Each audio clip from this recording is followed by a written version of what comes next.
All right, so today we're going to dig into our process around building WordPress sites using the Understrap parent theme and a bunch of other kind of key plugins and tools that we use. So Brian, why don't you go ahead and share your screen and take it away, and we'll chime in with questions as we go. Sure. So like one of the prerequisites that I'm not going to go super deep into on here is the idea that on your computer at this point in time, you would need to have something running called Node. And if you're a developer, you've probably come up against this pretty frequently. So it's generally something that you've already dealt with installing. You've dealt with it not working. You've dealt with going back and installing it again and updating it and whatnot. So that piece of it, I'm going to kind of gloss over. But if you do have questions about it, the kind of quick way that I talk about it is that Node is kind of like letting you run server level functions on your computer or on a server using JavaScript instead of using fancy server languages that none of us want to learn. So it's basically a lot of these high-end server powered functions, but in JavaScript in a way that we can understand. And it's become very popular, and most websites are using Node at some point in its development. And so just to give you a quick intro, the kind of tool that I recommend using is called NVM, and it's Node Version Manager. And instead of dealing with all these other dependencies, if you install Node Version Manager, it just basically lets you say that I'm going to run Node in my terminal, and I'm just going to tell it what version I want to run, and it's just going to handle all of that. So if you've already run it, then you should have it in your command line. But if you don't, you can always run NVM-V to find out if you have it running. So I do. If I didn't, it would look like this, command not found, but I do, so it's showing me. And then I like to just tell NVM that I'm going to use Node, because that just tells it that I'm going to use the latest version of Node, because a lot of times you'll open a project and somebody used an older version or something like that. So that would be an entirely separate video to make sure that you have Node running on your computer. So we're going to jump past that, and we're going to kind of start talking about how I set up my local environment to start working on websites using the tools that we use here at Howard Development. So the main thing is that all of our development sites are on WP Engine. So everything we work on is on WP Engine. We, hopefully try to keep the clients on WP Engine even once the site is launched, because it's just a good host. But at least through the development phase, we're using WP Engine. So one of the things I've been doing recently is using their local development program, which is called Local by WP Engine. It's one way to set up a local website on your computer. I kind of like it. I like it a lot, actually, because it's very easy and user-friendly. I'm sure all of us have our own systems. Some of us are using Docker to set up sites. Some of us are using MAMP, which I'm still using on plenty of other sites. We have all these different things, but for a fresh new build that we're doing from WP Engine, I tend to find that Local by WP Engine works the best. And so it's a program, you install it, and then what's great is they give you this option to just connect to your WP Engine account. And then any site that's on your WP Engine account, you can just instantly click a button and it'll pull it down and make a copy of it on your computer. And you're not dealing with setting up databases and host files and all these fancy things. And so if I say you're working on a site and you've been working on it and it's on the dev site and I want to work on it, I can actually just pull down the code of the entire site, the plugins, the database, everything, and see it. I think it's having a little trouble connecting, probably because of my internet, but usually you'll see like a full list of all the sites that you have. Luckily, I went and pulled a site before we started this. So here we go. So you can actually just click any site that you're working on and just pull it down. So I went down and I pulled this blank site right here, WP Wallet. And it's just a blank, brand new WordPress website. I can click start and it'll basically start running it as a local site on my computer. And I can open it in a new window here. And you'll see it's just a WordPress default theme, default site right here. And then what's great is they give you this link right here And that actually takes you into your kind of file system, exactly where all of your WordPress stuff is. So you can add your plugins, themes, and that sort of thing here. So the first thing that we do is get that local site running. So this basically, Brian, takes the place of MAMP, right? Or whatever else you might be using. So the app that we're downloading from WP Engine is essentially like a cloud hook into WP Engine while also being MAMP essentially on your local computer. So you don't need to kind of mess with any of those things or even do any config, it looks like. Yeah, basically, I mean, you might still use those for other things, but for this particular instance, fresh sites off of WP Engine, it's just the easiest. Yeah, that's great. I'm just gonna make sure I have my password here.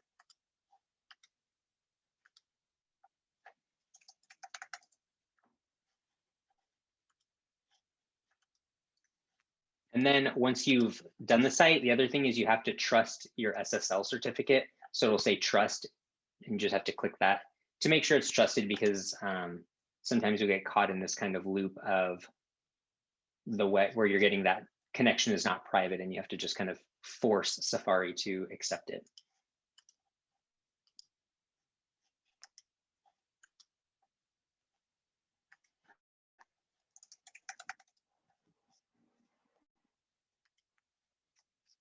So now I'm going to break into the themes that we're using. So right now we're using the Understrap parent theme. This is a theme that you can find on the WordPress repository, and it's basically, let me get the link for it here. It's basically a underscores, which is kind of the default WordPress theme.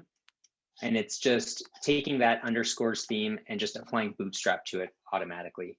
And so the underscore theme is like this kind of default theme from Automatic, who makes a lot of WordPress. And then Bootstrap is just a CSS framework, and it just combines the two. So that way, as we're developing, you know, we can all kind of get used to just using Bootstrap, because it just has, you know, automatic user interface elements for pretty much everything you're going to need, like lists and pop-ups and links and headers and footers and all that stuff. And as long as we're all kind of using it on all projects, it just makes life easier, because you kind of start to know just off the top of your head what classes you can use to align text a certain way, or what variables you can use to change font sizes globally and that sort of thing. And so what we're doing is basically installing this parent theme, and then we're running a child theme that will let us kind of modify our templates, but keep the overall Bootstrap structure running. So I'm just going to open up those themes right here. I downloaded it already, so I'm just going to copy it over here as our theme. And then there's going to be a link that I'm going to include to grab a empty child theme. And the empty child theme is basically going to look like this. And that's where we're going to be doing all of our development. Oops.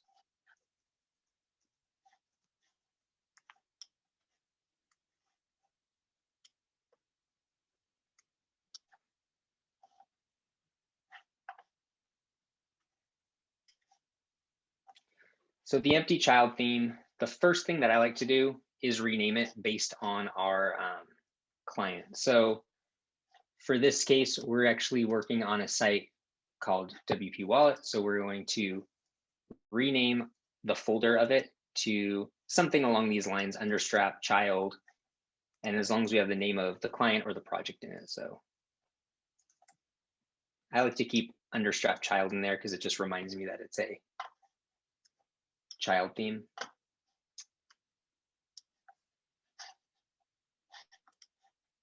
And then I also like to go into the style.css file of the theme and just get rid of, you know, all of these other references and just put in what we're gonna call the theme, what we would want a client to see, something like that.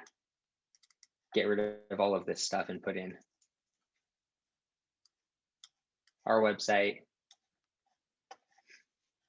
And then even if you want, you can even reset the versioning. The way that this theme works and the way that most WordPress themes work is that the version of the theme that's in the style sheet is actually going to control the version of all this JavaScript and CSS that ends up getting loaded. So a lot of times you'll get into this issue where you've updated the CSS, you present the website to a client and they're upset because they don't see the changes. And that's typically because they're just getting an old version of the CSS. So the nice thing is that as long as your JavaScript and CSS is loaded the correct way, which a good theme like this child theme would do, all I have to do is update the version one number, and anybody who looks at the site is going to be forced to get fresh assets. So when I start the new site, I mean, sometimes I do, sometimes I don't. I like to set it just to an early version number so we can start incrementing the theme that way and just forcing those cache clearing assets as we go forward.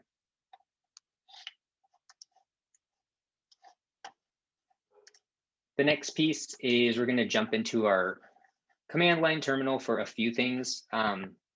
The code editor I'm using, just in case you're curious, is VS Code. It's Visual Studio Code. I think Microsoft makes it. I kind of like it because just the layout of it is nice, but any code editor will kind of do, but this one is nice because they always give you like a little command line that's set right at your folder, so you don't have to go hunting for it.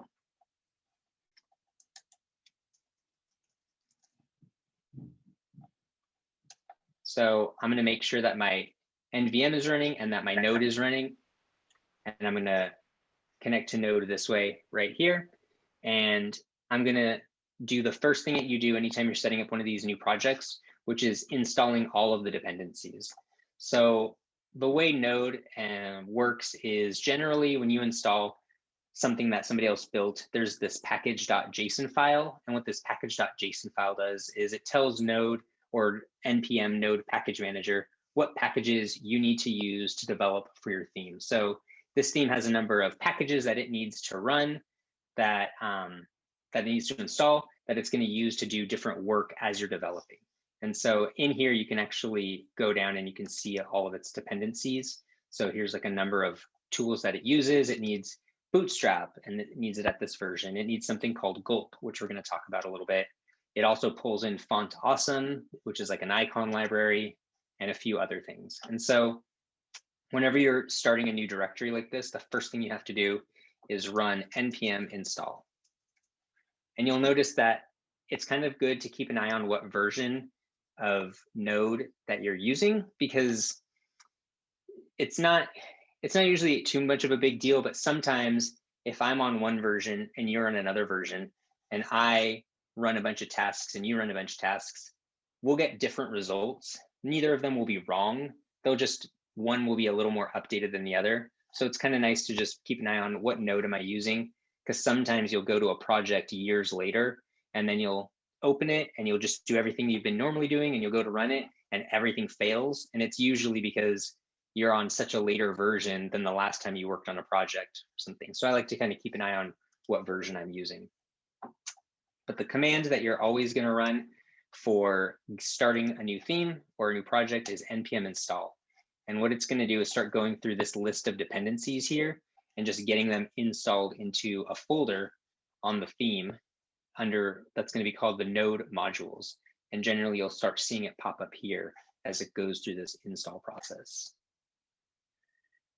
And maybe while it's running, I can pause and just see if there's any questions about all of this. It kind of seems like a lot right off the bat, but are there any kind of open questions about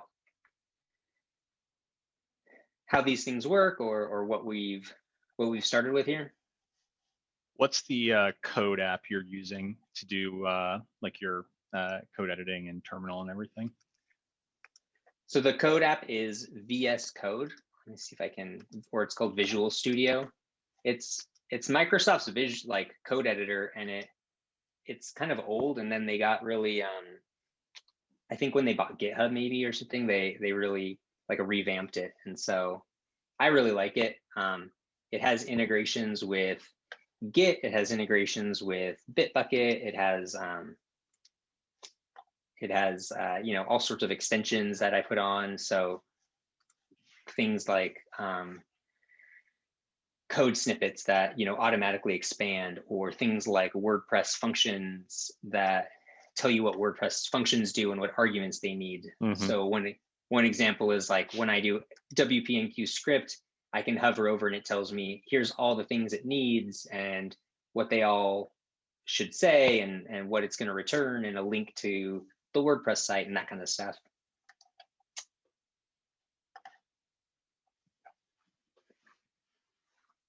Any other questions or? Question. I'm not sure if you guys can hear me. Yep, I can hear you. Okay. The question I have, maybe I missed it. You're using the local by WP engine, and I didn't see how you got it to the VS Code. How you got that folder into VS Code?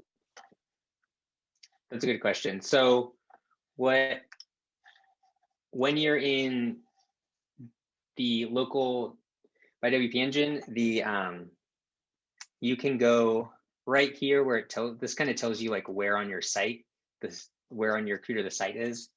So if I open this, it opens it up in a window, and actually I'll close this because it'll open it up a little further deeper in the directory. So it's going to open it up right here where some of my local by WP engine sites are stored.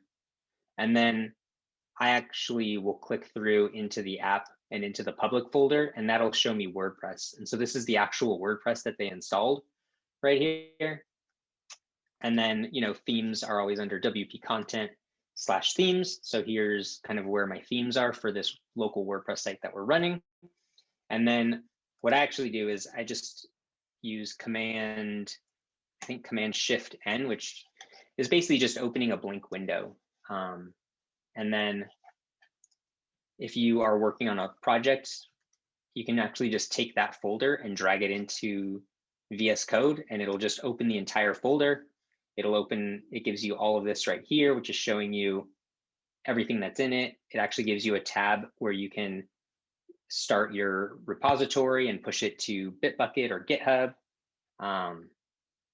It has things like an outline view where it shows you all the functions that are on the page you're looking at, so you can find things quicker, and things like a global search and replace, all based on whatever folder you initially dragged in. So I dragged in this theme folder, so it'll do everything inside of this theme folder. Does that make sense? Yes. So the file manager that you're looking at right now that's on the screen, is that in the cloud or is that local on your computer? This is actually local on my computer. So this is all just on my, on my hard drive, because local pulled it down. And so one of the things you can actually do, so you can go here and you can say like, pull it fresh from WP Engine, and then you can actually say, push my code back to WP Engine, which we'll talk about later. So I can make changes here, and then I could say, push it all back to WP Engine, so it would show up back on the, staging site that you can share publicly. Okay, thank you. That definitely answered my question. The only problem I sometimes get is this, where I will try to keep opening the site, and when you try to go to like the SSL version, you'll get this kind of close. And so in true computer fashion, I will just turn it off and turn it back on, and that usually should fix it. And then we'll jump back into the npm install of our theme right here. So here's our terminal. It ran the npm install. You can see all sorts of stuff happening in here. Some of it is good, some of it was bad. Sometimes it gives you some errors.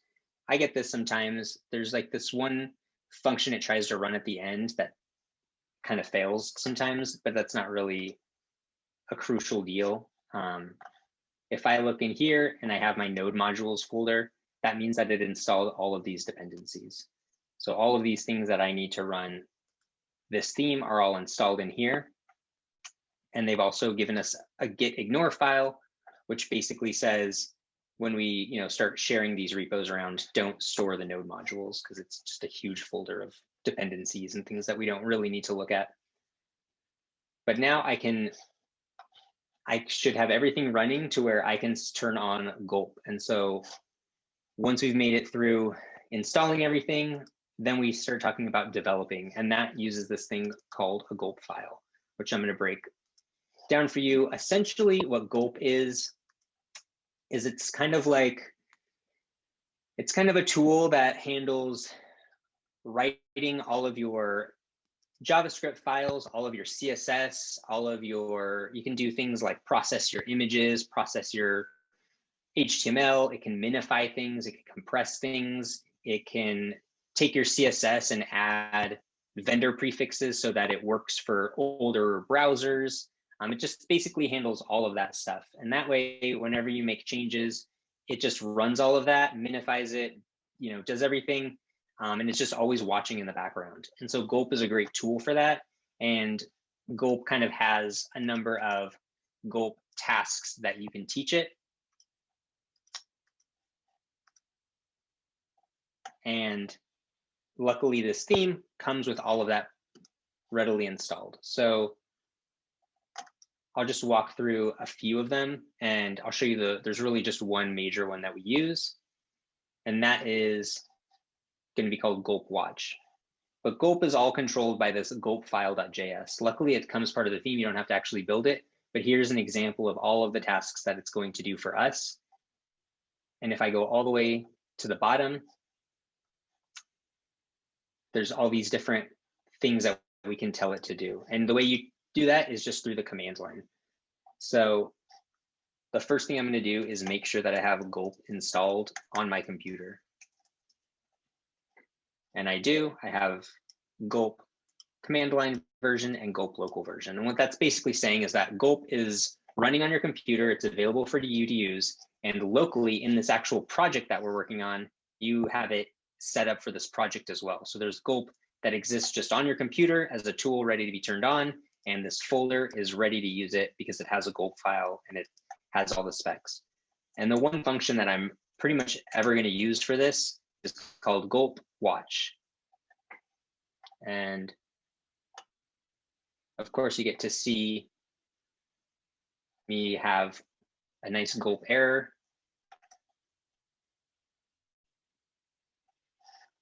And maybe what I'll do is pull up another repo where we have it running, and I'll just show that as an example, unless you want to watch me actually live debug this Gulp error.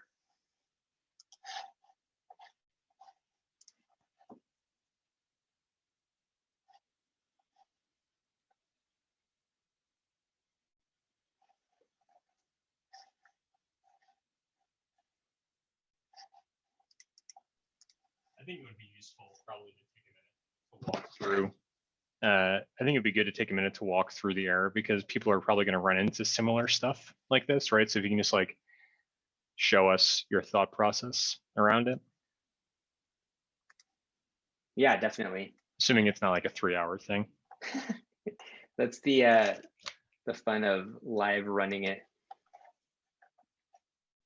So I guess the first steps that I would take is I would make sure my npm install ran completely and make sure that there was nothing missing. Sometimes I'll just run it again and make sure it's all good there. I'll make sure that,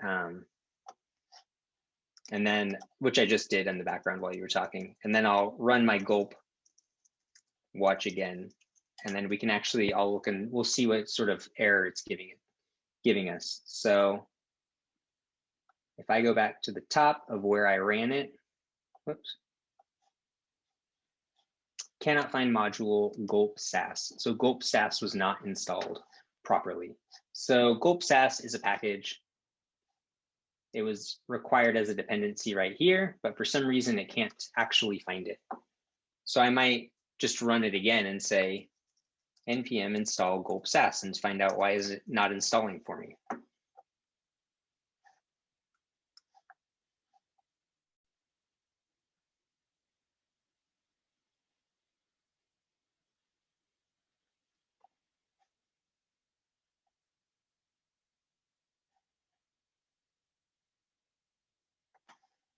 And so I'll break down while it's running what Gulp Watch actually does, just to show you from here. So like I said, there's a number of tasks here. So what I'm going to look for is Gulp Watch. And basically, I'll break it down, but what it's going to do is it's going to watch this path here, and it's going to run styles anytime a file changes. It's going to watch these paths here where all the JavaScript lives, and it's going to run a JavaScript file, JavaScript task that's going to deal with our JavaScript. And so styles, for example, is a task whenever a piece of CSS changes where it has to deal with the sass and it minifies it. So it's really just a bunch of tools that are running in the background that kind of get your code cleaned up and ready for development. And then I'll walk through where we actually change files on here, just to make sure that we have it all sort of, so you can see kind of where CSS goes and where it doesn't go. So it looks like the problem that we had was that no Gulp sass didn't get installed correctly. So I ran install again, and now I'll say, this time let's try again, Gulp watch. Please Gulp watch my files. Starting watch. So now we know it's running because it's started, and I'm no longer in my terminal, I'm in the middle of a task that's running right here. So what watch is doing is it's watching all of our files for us. So the two types of files that we're generally going to be dealing with Gulp is our CSS and our JavaScript. The CSS for this theme is under this sass folder right here, and then this theme folder right here, and then there's a child theme function. And then there's also this child theme variables. So if you've used Bootstrap before, one thing you know is that Bootstrap is really heavily built on variables. It basically uses a ton of variables to build the style sheet. And what you do with a variable is you say, I actually want the primary, call to action color is purple. So I assign that here. And then anytime I use a button or something, it knows to use purple. Or I can do a variable that says, I want to change the main font, and I'll assign it to a variable, and then it'll affect the whole site. So what I'm actually going to do is go in here and I'll show you the Bootstrap for variables file, just so you could see all of them. I mean, there's tons of them. You don't often mess with most of them, but they give you absolute control over different colors, different scales of gray. Some clients, will give you that detailed of a color palette, what you want your primary color to be, your secondary color, any success messages, danger colors. You can assign those variables. What's another good example? What the background color of the body you want to be, what the main text color you want to be, what the main color for your links that you want to be. And so let's say, for example, I wanted to change the link color. I could go over here and I could say, actually, I want all of my links to be, I'll just type blue. And then as soon as I save this file, Gulp watch is going to look, it's going to see that I ran some CSS, and it's going to run all those files, and it's going to update it to give me a new CSS style sheet for the front end of the site. So as you start building out your theme, you can do it by overriding Bootstrap's variables, and you can just do it by adding your own CSS. And the nice thing here is that it's actually sass, so you can do kind of those fancy sass things like nesting code together and using mix-ins and variables and that sort of stuff as you go through and kind of learn that sort of stuff. And then finally, it all gets bundled into this child theme.stss folder. So you can see it's pulling in our variables in case we overrode any. It's pulling in Bootstrap 4. It's pulling in some of its own code that it just needs. It's pulling in some stuff for WooCommerce. Maybe we say, I'm not using WooCommerce on this project, I'll comment it out. It's pulling in Font Awesome, the icon font. I might also say, yeah, I don't really want that because I don't plan on using it. Some other things, and then our child theme, and then also some basic styles it includes for Contact Form 7. And that one I might say, yeah, they're actually going to use Gravity Forms, so I need that. And I can save it. Gulp watch is going to run. It's going to update everything in the background. So that's definitely one way to build out your CSS. One thing I really like to do is I like to actually make new files in here. And generally with these, you use an underscore prefix. And I might make a new file for every kind of different component that I'm going to make. Like I want to make a new file that's really just for the header, because I want to just have some code that's just for the header. I'm going to put that file in here. And then I'm going to go to my child theme. And I'm going to say, actually, instead of putting all my code in here, I'm going to say import, header. And then I'm going to start adding files for all the different components that I'm going to include. So that's one thing that I like to do. Okay. Because I personally just like to see a ton of little files than one giant file of all my CSS. And that's just a personal preference. So similar to how it's going to run all of your CSS, it's also going to run all of your JavaScript. And so if I go to this source file here, and I made notes for this video, so all of this I have written out for you as well. And I go here, they give you a custom JavaScript file where I can add my custom JavaScript. And what it's actually going to do is once I save this folder, Gulp Watch is going to take this JavaScript and combine it with Bootstrap's JavaScript and any other dependencies we have on the project and turn it all into one compressed minified file. So one of the things I like to do is I have this little code snippet where I stick in this jQuery chunk of code that always just makes jQuery run a little smoother. And then I just start putting in my JavaScript here.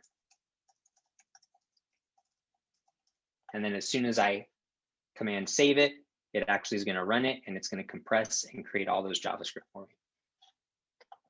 And so once you've made it to the point where you're running Gulp Watch, then you're pretty much in a good place and you can start developing, and then you can start breaking into more things like adding templates and stuff. One thing you'll notice is that the theme itself doesn't include any templates for like single.php, archive.php, all of those WordPress templates. A lot of those are, in the parent theme. And then so you actually kind of get to start from scratch as you build them out. It's pretty lean, and then you can go over to the parent theme and start pulling in things as you need them. So before I move on, I want to take a pause and just see if there's any questions about JavaScript and CSS and Gulp and those sorts of processes with this child theme, because I know that that's kind of the more complex piece of it.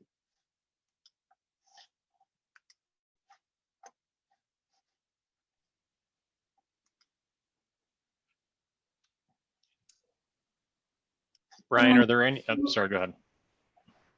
Okay, so our custom JavaScript should go in the source folder and JS. And what about the other JS folder? What's that for? Yeah, so there's source/JS is the one it's going to watch automatically, this custom JavaScript folder.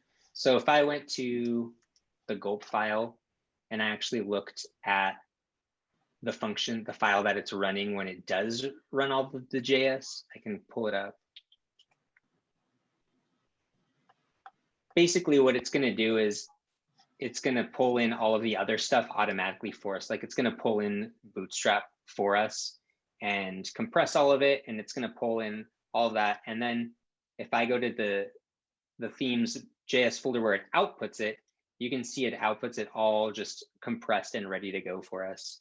So you can really just add whatever you want to this custom JavaScript folder file and just add as much as you want here. And these other dependencies here are just things that were needed for Bootstrap in order to, use like things like modals and drop downs and things that are part of Bootstrap.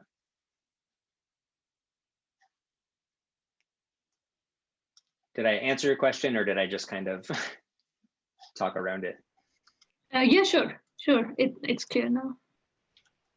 So Brian, do you basically just run Gulp Watch when you start work, and it just continuously is tracking files in the background, kind of similar to like what Git is doing as you're making changes to files on your local? Exactly. So one thing I'll do is I'll do this initialize repository, and this would be the same thing as if I were in the command line and I said git init, and I just let's just make this, and I'll just say initial commit.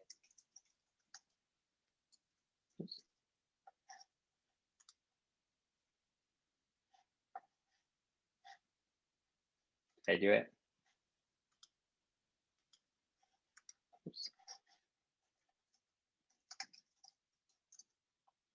Okay, so it's constantly running in the background. And so here, basically what this will show you is files that change as I change things. If I change a JavaScript file, whoops, and I save it, Gulp watch, which I like you said, I turn it on when I start working, and then I just turn it off when I'm done working on the project. You can see all the changes that happened. There's the file that I changed, and then the actual themes JS file got changed and updated automatically for me. And similar with the CSS, if I say stop importing this file and I save it, it's just always running in the background and it updates that file for me. And then any, where I say, you know, I want my H1s to be red and I save it, it's going to run all that CSS stuff for me. And then it's going to update all of that for me right here. So my whole child theme and the minified version of it and everything is already updated and ready to be deployed.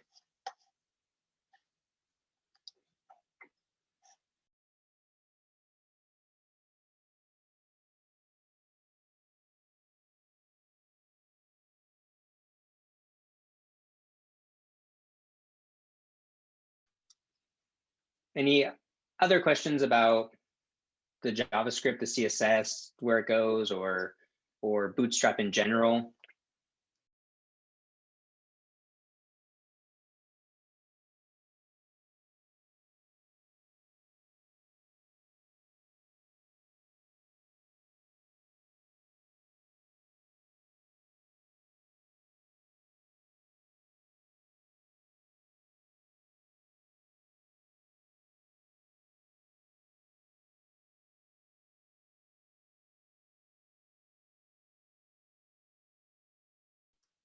Okay, is it worth going through activating the theme on local and just looking at it there? I think so. And then maybe talk through kind of like your theme structure. I think a lot of us know kind of that base underscores theme structure, but I think that would be valuable. And if anybody wants to chime in, you know, I think, you know, we're at a place where like we understand NPM and Gulp, right? And then we just need to, or NVM, I should say, not NPM.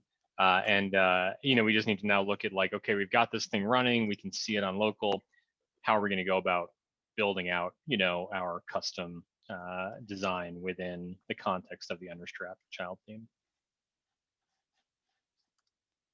So this is my local site that I just pulled up.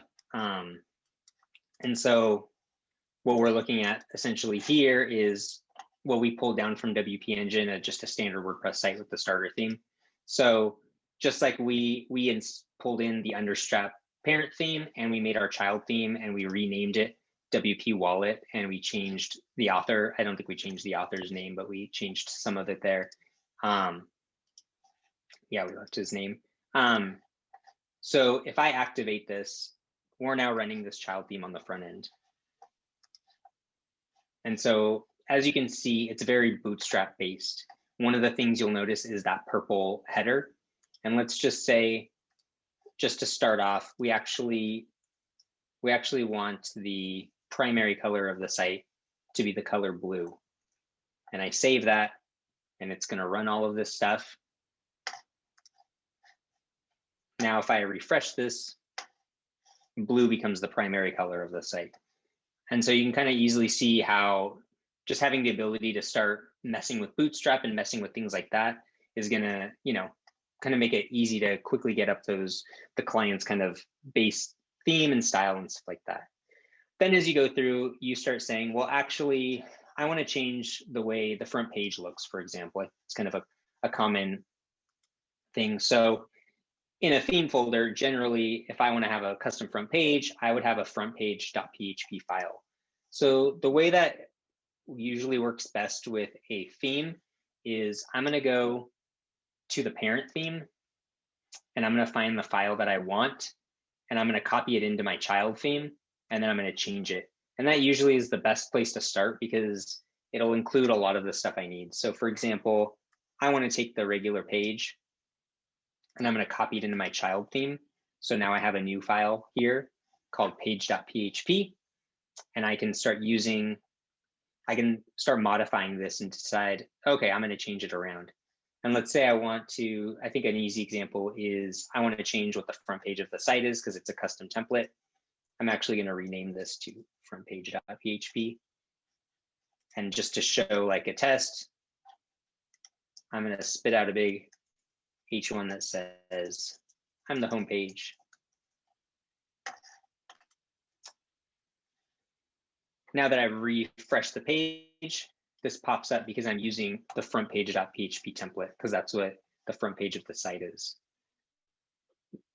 One of the ways that I like to develop, and I'll just show you now because I think it makes life a lot easier, is one of the first things I do is I add a plugin called Query Monitor.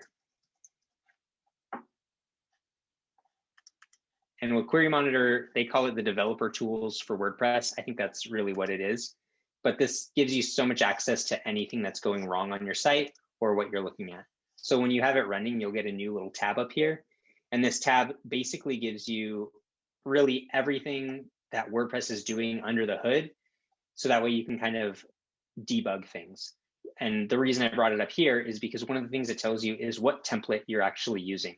So sometimes it's really helpful if I'm on a random page, like I'm looking at a blog post and I'm like, oh, I want to know what template this is using so I can start editing it. I can actually go here and see, oh, it's using single.php from the Understrap parent theme. I'll copy that into my child theme and start modifying it so I can change what the single blog post looks like. And if you actually click on this, it opens up a whole panel with just tons of information. Some of it like, here's every single PHP file from your themes that's getting called in. Here's the hierarchy of templates that WordPress uses in case you wanted to overwrite it somewhere. Here's the theme you're running. Here's the parent theme. I mean, this thing goes pretty deep in terms of here's all the style sheets that are being loaded. Here's what you're asking your database, all these sorts of things, all the way down to the conditionals, which is what are the things that WordPress functions would return true and false. I mean, all sorts of different crazy things in here. But I really like it for this template file when you're developing, because then you can see, okay, now I know what file I'm using from the parent theme, which is general WordPress theme, hierarchy. All themes have to follow these same sets of rules, but it's nice to be able to kind of quickly see and say, oh, okay, cool, now I can start modifying those templates. And that's what I usually do when I want to start modifying, what happens here. So for example, we're loading this custom frontpage.php file I made because I knew if I made it, it would default to using it. And then I can go in here and I can start messing around with it. From there, what I'll generally do is start making my style sheets in my sass/theme folder and start making separate files as I work on a template. So maybe I'm working on the front page right now. I'll usually make a separate file kind of named after the same thing as my template, because that way I can put any styles that I just want on the front page, I can put in this file here and I know where to find them when it's time for me to go change them. And if another developer needs to jump in and they need to edit the front page, they know, oh, I can kind of look for front page and find all of the stuff there. And even more useful is I can actually look here and see that when I'm on the front page, there's actually certain classes that appear on the body, and I can even start scoping my styles that way. And I can say, I want CSS to show up only when the body has this particular class and that sort of thing. So maybe I'll look in here and I'll start inspecting the page and I'll start being able to modify a lot of this CSS based on the classes that are being used. And so you'll notice that because it's underscores mixed with Bootstrap, if you've ever used either of those systems, you'll see both of those classes kind of being used throughout and so on. And so that's kind of generally how you'll start building out pages, building out templates, is using that sort of method of just tracking down which template file you're doing and maybe making a new template and overwriting it in the child theme. Any questions about templates and how to find them and how to override them specifically?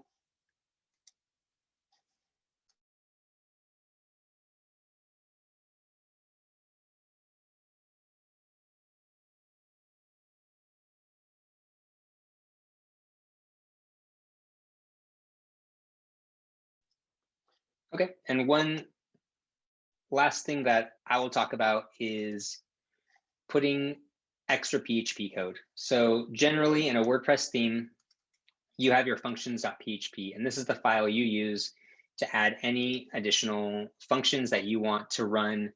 And anything you put in the functions.php file in your theme runs everywhere on WordPress, which means if you put bad code in functions.php, your entire site will break. If you put in bad code on a template like frontpage.php, only this page will fail. So it's a little bit different knowing that this code runs everywhere on the site, front end, back end. And so what's nice is that if you do put in any bad code, you'll actually start getting PHP errors and stuff on the front end. So I could actually show you just a little kind of debugging trick. Let's say I put in a bad code. I say echo this variable, but this variable doesn't exist. I can see because I got my little Microsoft Word squiggly line that says that I have a variable that doesn't actually exist. And let's say I run the site here. Now my bar up here turned orange. It's turning orange because I have a PHP error. And so it'll actually tell me where I have it, and it'll actually tell me what code, what template file, and what line. It's my errors on frontpage.php, line 44. It's exactly where I put my error. And what's nice too is this is not even really an error. It's actually a lower level PHP thing. If it was a really bad error, it would actually just fail the whole site. But that was just kind of like a demo. So as you're building, I like to keep this running because if I start seeing orange popping up on pages, it means that I'm putting in some bad PHP and maybe it's working, but maybe one day it's not going to work because it was actually, you know, an error that was showing something deeper. So that's just another piece of how that works. And then finally, getting back to this functions.php, if you need to start adding in custom functions, maybe you're overriding some queries or you just want a function that's going to output some stuff in a lot of places, that sort of thing, you can start using this, you can start adding code to the bottom of here, or you can do what I like to do, and I'll just show you, is I like to make a new folder that I call library, LIB for library. Some themes call it INC for include. And then I like putting all my PHP files in here for like different things. So I'm going to have a custom post type file that's just for custom post types. And then I'll just go into my functions.php and I'll say, bring in that file that I was looking for. Whoops.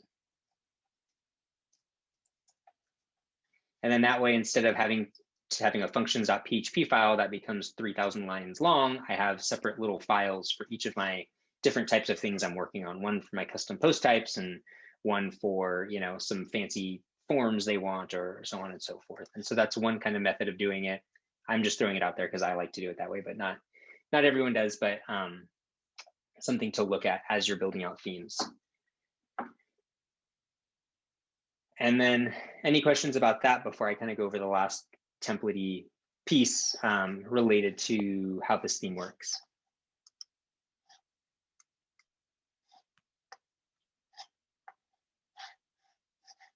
Okay, so the last thing about the parent theme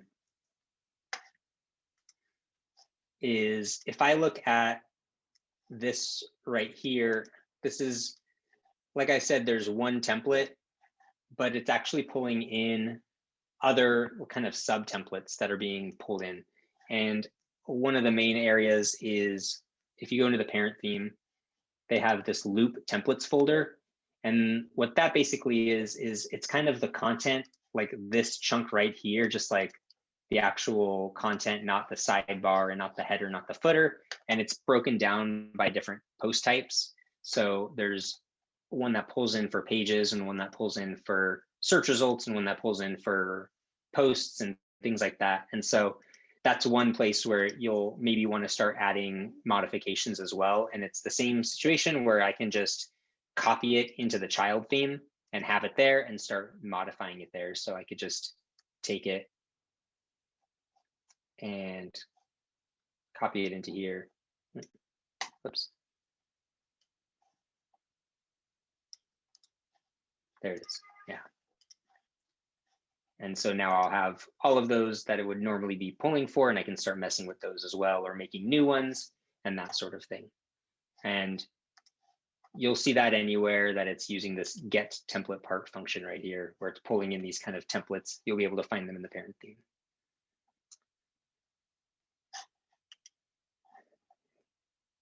I think the last sort of thing I wanted to go over is what to do with your code when you're done working on local, but I wanted to kind of open up any last questions, or if Rob, you have anything you kind of want to see us go over before I talk about pushing things back to WP Engine and Bitbucket. Let me know what you think. I don't have anything else personally, but I'll let everybody chat in questions.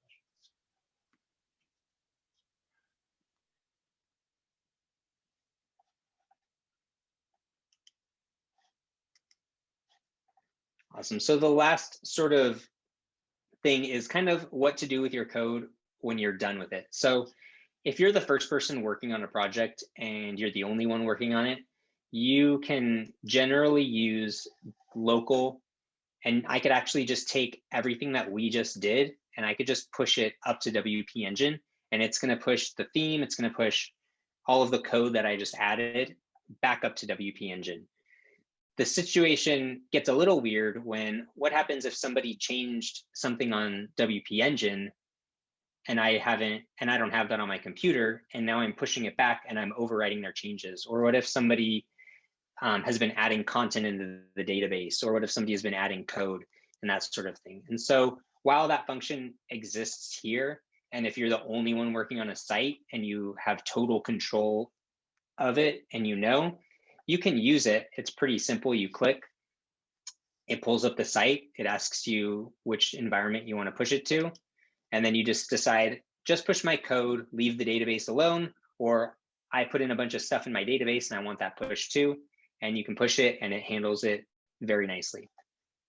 What I think we will be doing more often is storing our themes where we're doing most of our work in a repository. So after you've made changes, update changes, you want to commit them into your repository. And as we set up each project, we'll have it on Bitbucket, because that way we can start doing things like branching. I can work on a feature while somebody else does. And also we can track the changes of the code, because if I just push everything to WP Engine and something breaks, I don't really know what I pushed. I don't really know what's up there. I don't really know what changed. Whereas if I'm version controlling it through Git, then we can all look at it and say, oh, here's what you changed and it didn't work because I actually changed this and I forgot to tell you, or so on. So in the future, we'll be using things like local development to pull stuff down and pull things down and test things out and stuff like that. But we really want to use Git and Bitbucket repositories for our theme for pushing things back up. And we'll have a process for getting that code back up to the staging site. But generally, one of the things I always do last when I'm done working and I know I'm going to be sharing it is I go to my style.css folder, and just to be safe, I update the version number of the theme, because if anybody's going to look at it, they'll get fresh style sheets, they'll get fresh information, they'll see it in its latest form. And then I'll commit it to Bitbucket, and then we'll be able to show you what it looks like on Bitbucket, where we have a few different deployment processes where we'll actually pull the code up that way. And then that way we can sort of track all of our code differently. But if you're the only one working on the site and you're just starting it off and stuff like that, you can sometimes get away with using their push to WP Engine, especially if you ignore the database and you just push code only. Does anybody have questions about that, about what it looks like to set up a repository, about what it looks like to make a commit or to browse a commit on Bitbucket?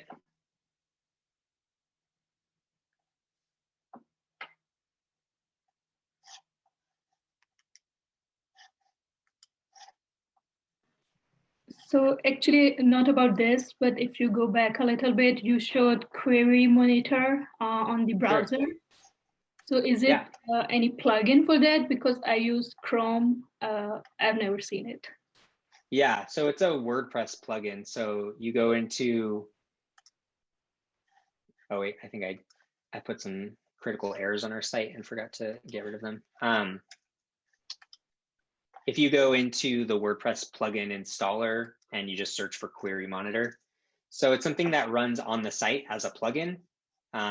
And then, you know, once we go live and stuff, you can turn it off, but it's just, you just add it to a WordPress site and it just runs. And even on the back end, it does all sorts of things like telling you what, you know, things are happening and what's going wrong.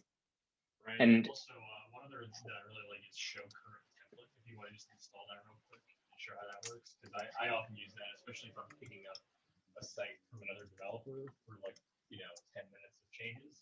It can be really helpful because then you don't have to like take those guesses, right, around like, well, what did you name this template? You know, what is this CSS file, stuff like that. So if you go to the front end of any page now, there's going to be another, you know, thing there where like, so if this were like single dash event or something, or if there was like a template part getting loaded up here to show you that kind of whole trail. So I find this to be really useful, especially when I'm taking over something that's like partially built, where I can sort of see that whole template trail and include trail there. yeah, exactly. When it's like when you're jumping on somebody else's project, these sorts of plugins help really just help you like dig down to finding it. And similarly, there's actually a similar function that's happening with all of the style sheets, which is they add CSS maps, which means when you're looking at the CSS and you need to like change it, you can actually find where exactly in the theme they added that line of code. And it's a similar function type of thing, but it's for the CSS where you can actually hover over it in Chrome or Safari, and I can see that the exact file and line where I added this code to turn the H1 red, and then I can go down and actually change the code. So in the same way that you're finding the template files for changing the PHP, you also have that option for finding out where the CSS is getting controlled.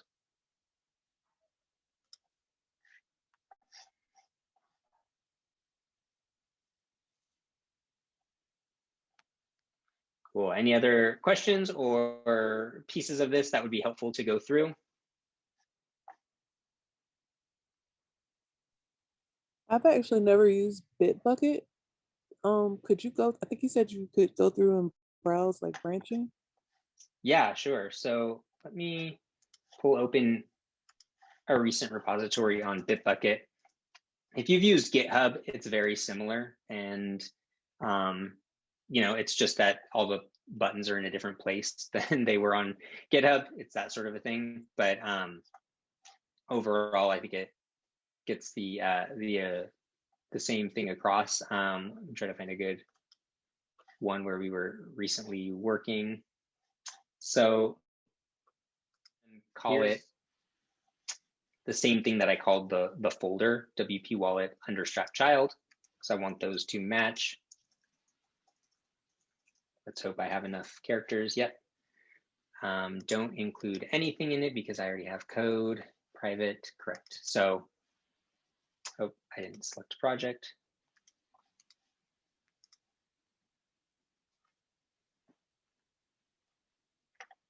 So here's our new repo. It's actually empty.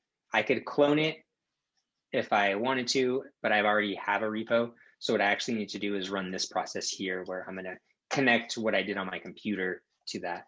So I need to do that in the command line. Now, as you can see, I'm running Gulp watch at the time. So I'm actually gonna use the keyboard shortcut, which is on a Mac, Control-C, and that exits out. So Gulp watch is no longer running. I'm back to my normal command line. I'm gonna find my here, I'm gonna add. So I've added this Bitbucket account to this repository we've been working on. I'm gonna push everything up. And you're running those commands while you are in the theme, correct? Exactly. You're just connecting the theme. Yeah, so some people will control their entire WordPress in Git, but it seems to have fewer benefits than problems. So we're just in the folder for our theme, and and then you can see right here, this is the folder I'm in on my computer. I'm just adding the theme. So if I actually go back to Bitbucket now that I've pushed it and I refresh it,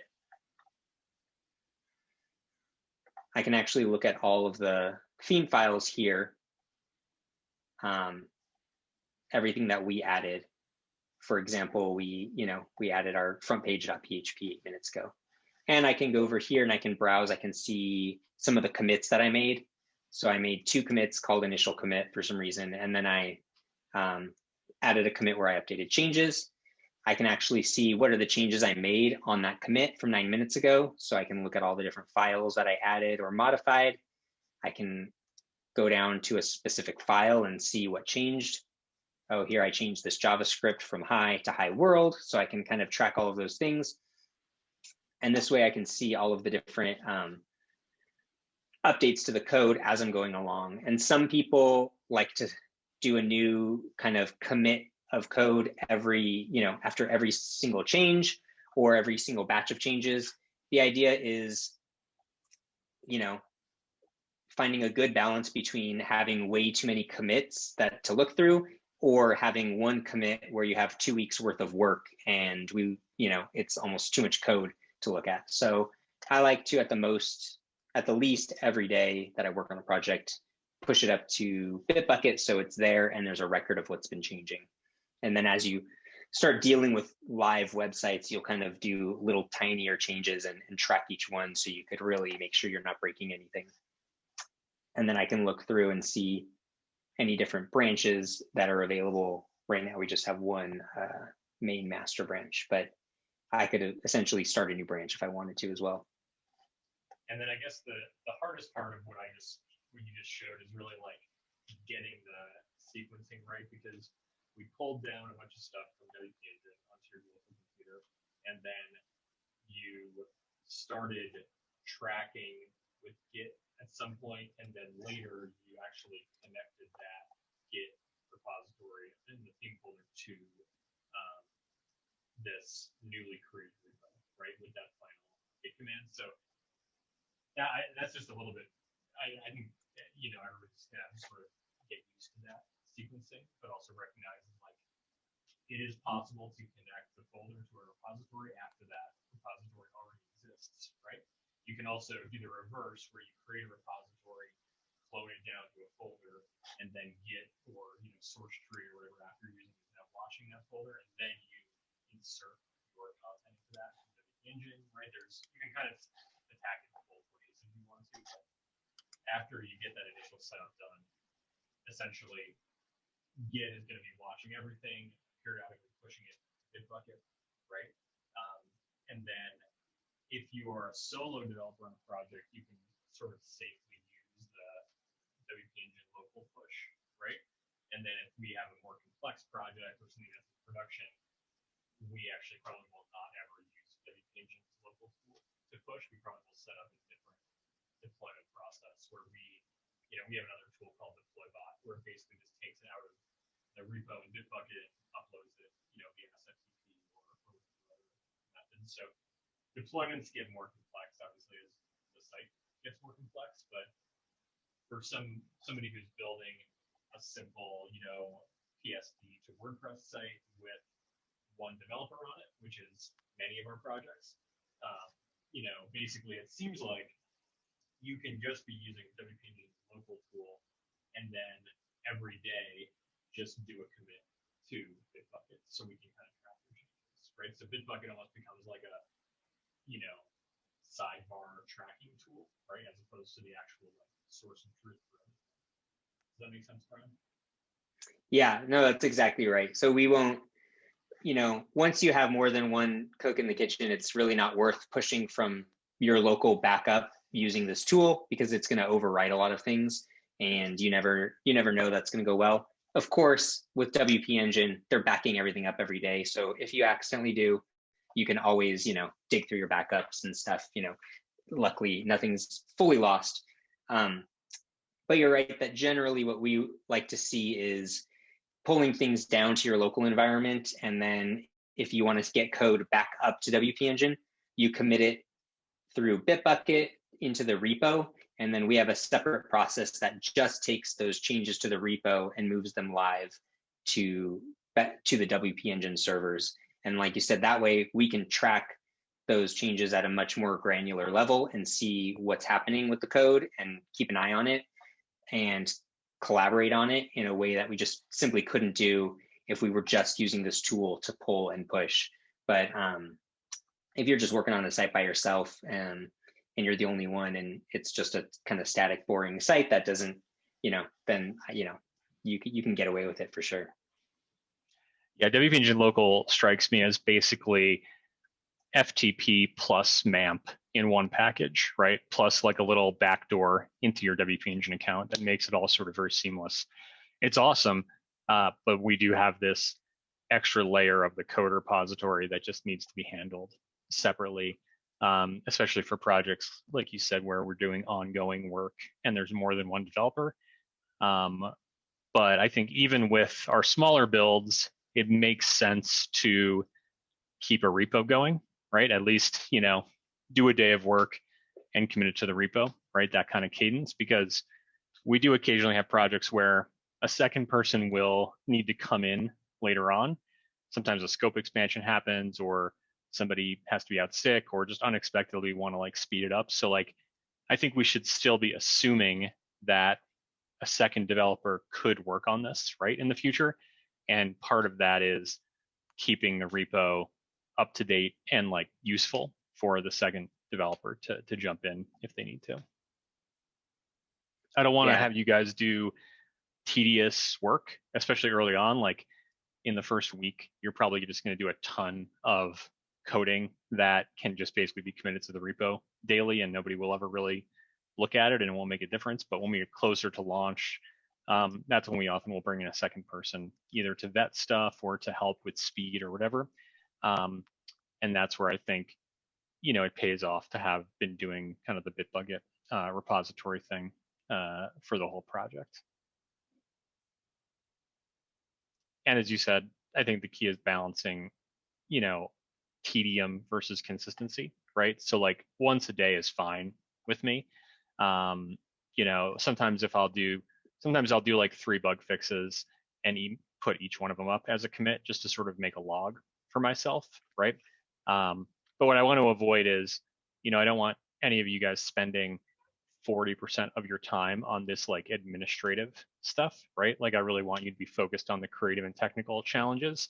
So if there's a place where, this sequence of sort of pushes and commits gets weird or challenging for you, just let us know, or just skip it for that day and let me know, because I don't want you to spin your wheels on this stuff. It's more about just sort of like hygiene than anything, where 20% of projects we're like, oh, we're really glad we did a good job with this organization, and the other 80% of projects it just never comes up because it's an open and shut project, right? So keep that in mind as just sort of a big picture thing. We don't want you guys to get stuck on this stuff, but it is helpful and it is just sort of good practice to get used to it.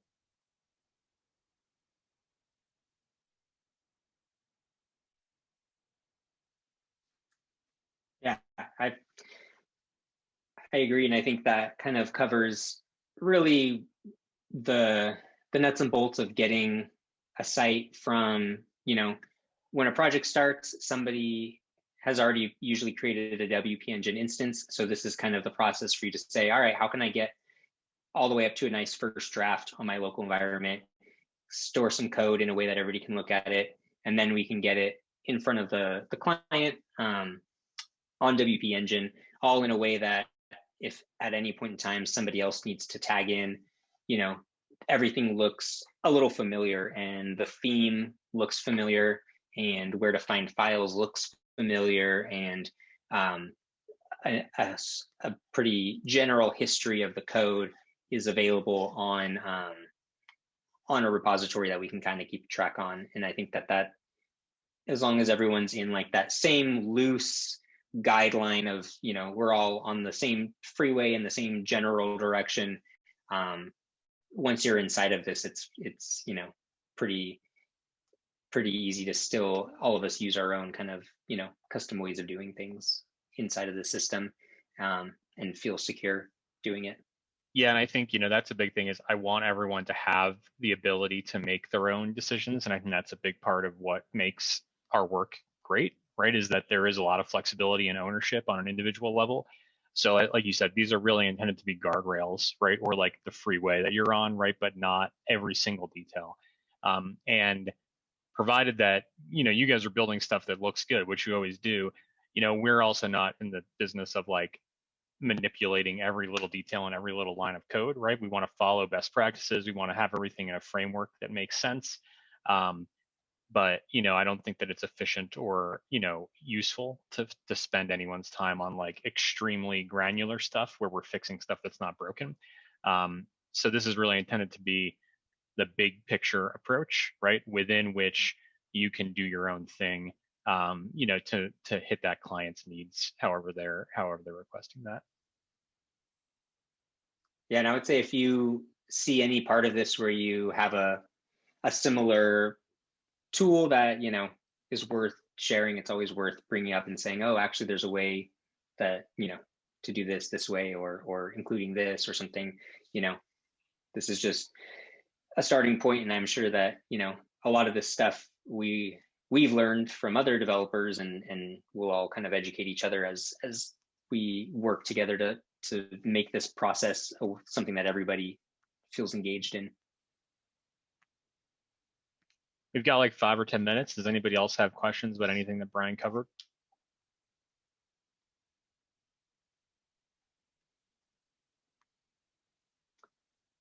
And I will say I wrote all of this up as notes with links to all the things we talked about that we'll post, so that way you can see exactly where to get all of these tools, where to find the downloads for them, what commands you need to run, all that sort of stuff. It's all written up for you. Cool.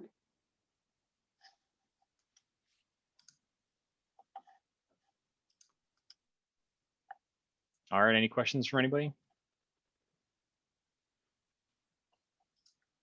Okay, great. Well, thanks everybody for joining, and we'll share this video. And Brian will share the written sort of docs and you know, notes. And just hit us up if you have any questions. And thanks a lot for taking the time to watch. Have a good rest of your day. Thank you, Brian. Thank Yes, you, thank you, Brian. Thank you, Very Rob. helpful. Thank you. Awesome.